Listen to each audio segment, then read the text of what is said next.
Again, we are reminded, as if we needed to be reminded, that we don't have ultimate control over our lives or our world.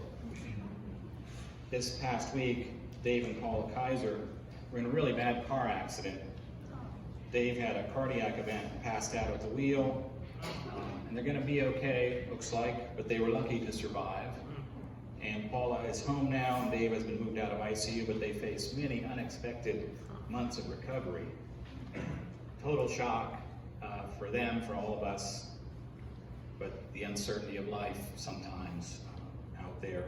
Then globally, a few days ago, we heard about the assassination of an Iranian general by our own government, with who knows what effect on our future. Also something that certainly none of us really anticipated happening. We can make resolutions and plan for the future, as we should, but the truth is that the future is not entirely in our hands. And sometimes it is entirely out of our hands. One of the things that's we're all thinking about this year is that we're heading into an election year, and many of us are hoping and praying and taking action for political change this year. But the truth is we don't know who will win the election, and we have limited control over the outcome. We have a civic duty to participate and to vote, but there's nothing close to a guarantee that our candidate, whoever that may be for you, will win. So standing here at the start of a new year, we have to be careful about putting all of our hope or staking all of our happiness on outcomes over which we have little control. The culmination of the 12 days of Christmas, as I said earlier, is not New Year's Day, but the Feast of Epiphany on January 6th, which affirms that God's light still shines, still dawns, still breaks through, no matter what may be going on in our lives or in our world. Christian faith is not the fleeting optimism of New Year's Day when we're all pretty confident we're going to do lots of things that we may never do, right? Christian faith is the eternal hope of Christmas Day, the true light which enlightens everyone is coming into the world. The light shines in the darkness, and the darkness did not overcome it. And one possible translation of that word overcome is also the darkness did not comprehend it.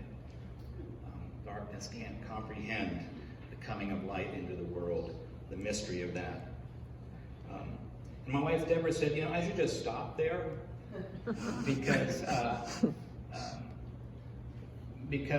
in the uncertainty of this world, that in some ways there are times when we just need to rest in that message that God's light has broken into the world, that we can trust in that, without going on to talk about how to live that out and that sort of thing. But that's not, I'm going to still talk about it. But I think that for some of if you need to stop there and trust in that message, God's light breaking into the world, you can zone me out the rest of the way. So. But the question for me on the cusp of a new year is this: what does it mean to live a life that is enlightened by the birth of Christ, by the light of Christ? What kind of life is worth living, regardless of the inevitable ups and downs that come our way? What does that look like for us, for me, in our time? And Christians have wrestled with this question from the beginning.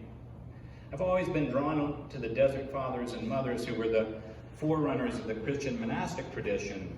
Their response in their time was to retreat to the desert, to the wilderness, to pray and meditate and seek God in solitude. They did this in the 4th and 5th centuries as Christianity was beginning to become accepted by the Roman Empire as the dominant faith.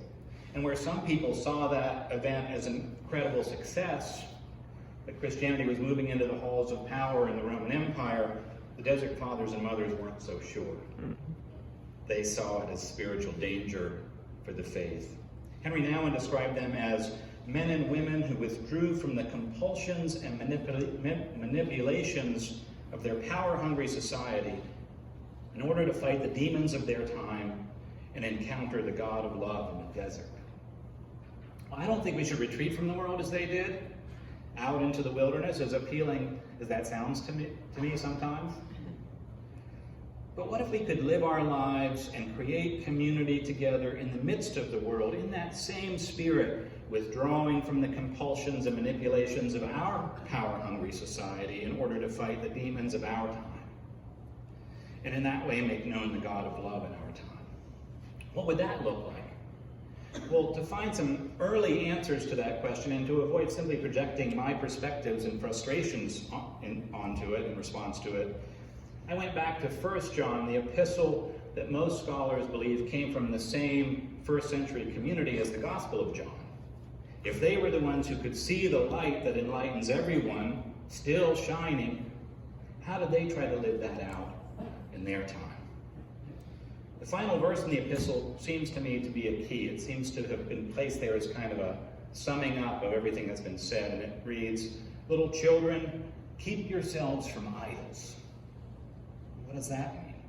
Withdrawing from the compulsions and manipulations of a power-hungry society, first of all, means being able to recognize the things to which we bow down without even thinking about it. The idols we unconsciously serve all the time.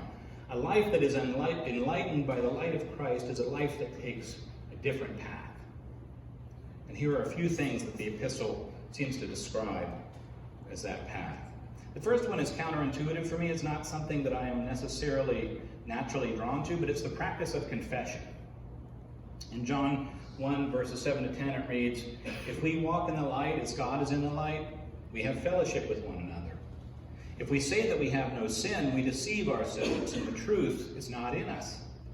If we confess our sins, the one who is faithful and just will forgive us our sins and cleanse us from all unrighteousness." It took me a minute to think about why the practice of confession is important. Many of us think of confessing our sins as either a rote exercise that is pretty meaningless. Holy Father, I confess my sins to you, and take 3 Hail Marys and go home in the morning or something. I mean, that's an important tradition, but some people see it as a very rote kind of thing, right? Or as an exercise in shame. But I don't think that that's the intent of confession. To me, confessing our sins to God in prayer is simply recognizing the fact that we are all imperfect, that I am imperfect, and that we have all fallen short of God's light, and our own best intentions. As it says in one of our prayers of confession in our hymnal, we have neglected the earth, we have grasped for goods, we have used each other, we have loved power more than people. And there are lots of different ways to engage in this practice of confession. It could be formally, like the prayers that you find in the front and back of our hymnal. It could be conversationally, like we read about in the children's book, a very simple kind of confessional thing.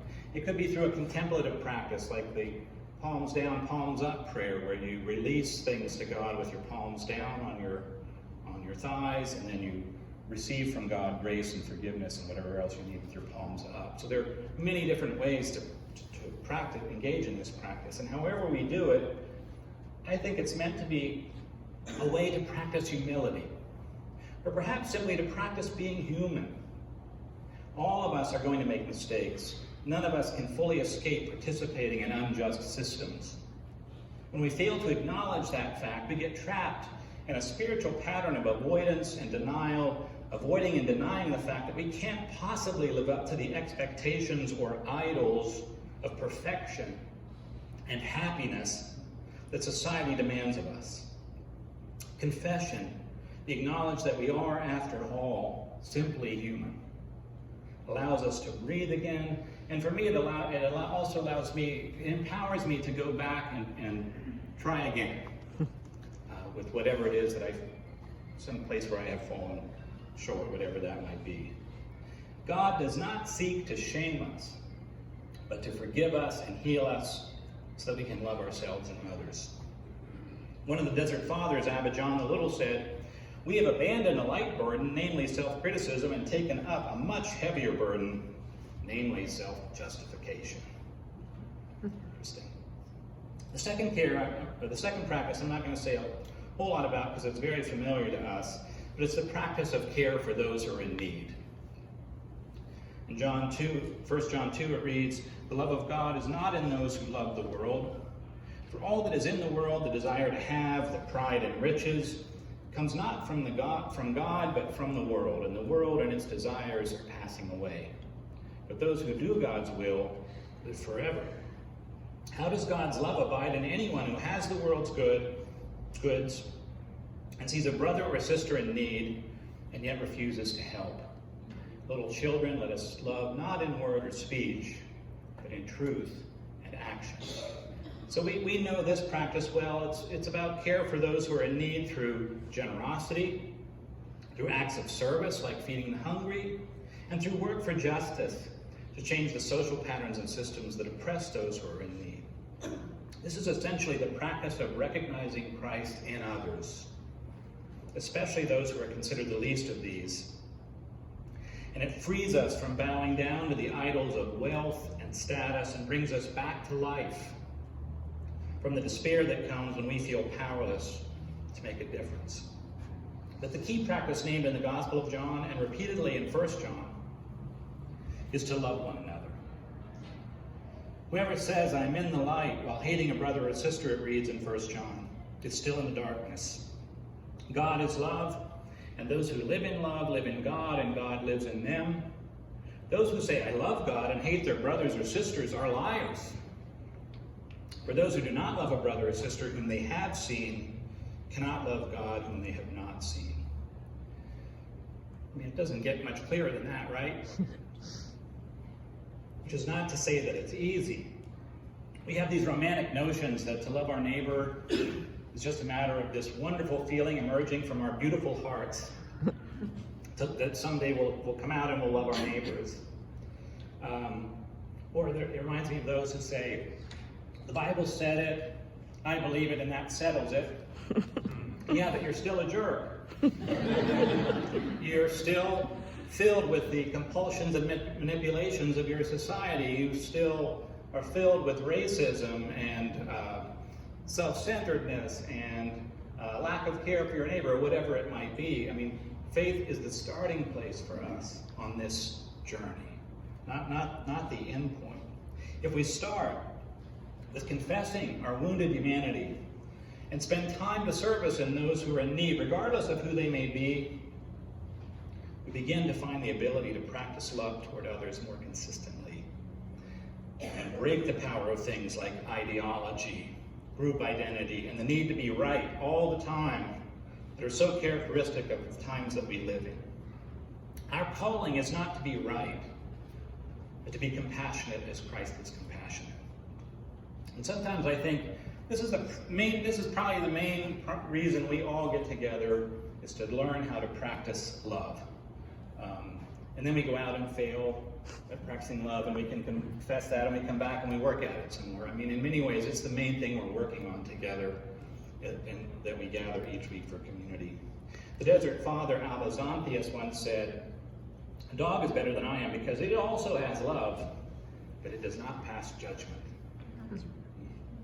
All of us who've had dogs have experienced that. So, I'm not sure about my cat. I feel judged by my cat. Sorry, cat lovers. I love cats. But none of these practices are possible for us without faith. Without a basic trust in the universe that is based on that Christmas message that God's light has dawned, is dawning now, and will continue to dawn no matter what might be going on in our lives or in the world. It's because of this promise that we can live boldly in new ways, with the light of self-awareness, with compassionate action, and with the power of love, which is the only thing that can overcome the growing shadow of hatred in our world. Today, as Anne Hillman wrote, let's look beyond the old choices for clear-cut answers. Let us step tentatively toward life that is more alive and open. Something new is being born in us if we will let it. We stand at a new doorway, open to what will come, daring to be human, vulnerable to the beauty of existence, and learning to love. May it be true for us this year.